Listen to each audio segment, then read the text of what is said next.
Mingəçevir klubunun sponsorlarının klubun bazası stadionu ilə bağlı planlarından danışdıq və ötən tur Mingəçevir Zaqatala görüşünü izləyənlər arasında bizim əməkdaşımız Rövşən Əhləmanoğlu da olub və o Mingəçevir klubunun stadionu və tikiləcək yeni stadionu bazası haqqında maraqlı bir sujet hazırlayıb. Gəlin indi də həmin sujetə baxaq.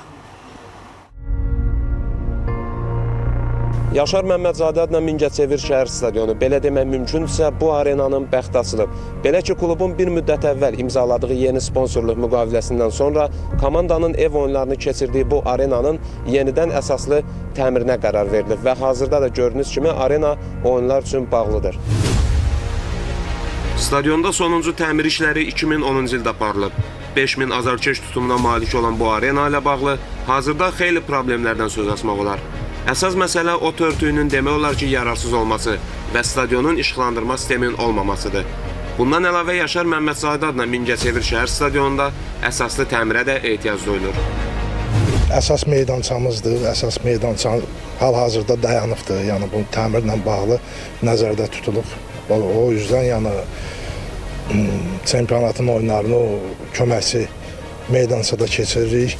Meydançada oturacaqlar, soyunub giyinmə otaqları, tribuna özü əsaslı şəkildə təmirə hazırlanır.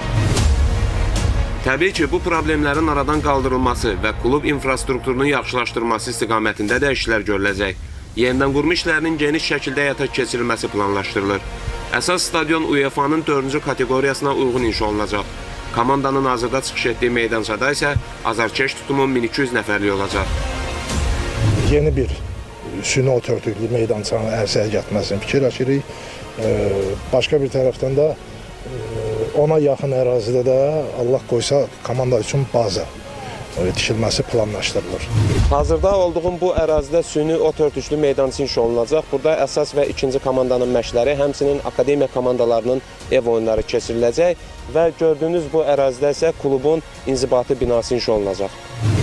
Ərazidə inşa olunacaq binada otel, yeməkxana, klub və komandanın istifadəsi üçün digər xidmət otaqları olacaq. Burada eyni anda 60-70 futbolçunun qalması mümkündür.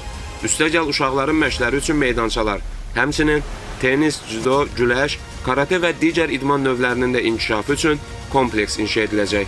İnfrastrukturla paralel komandanın da güclənməsi istiqamətində işlər görüləcək. Artıq belə daha iddialı və daha yüksək yerlər oynamaq üçün təbii ki, biz güclənəcəyik və artıq daha yüksək yerlər üçün oynayacaq. Klub akademiyası da Mingəçevirdə fəaliyyət göstərəcək. Burada 10 yaşdan 15 yaşa futbolçular çıxış edəcək. 16 və 17 yaşlı futbolçulardan ibarət komandalar isə müvəqqəti olaraq Bakıda məskunlaşacaq. Qeyd edək ki, bütün bu işlərə cari mövsümün sonundan etibarən start verilməsi planlaşdırılır.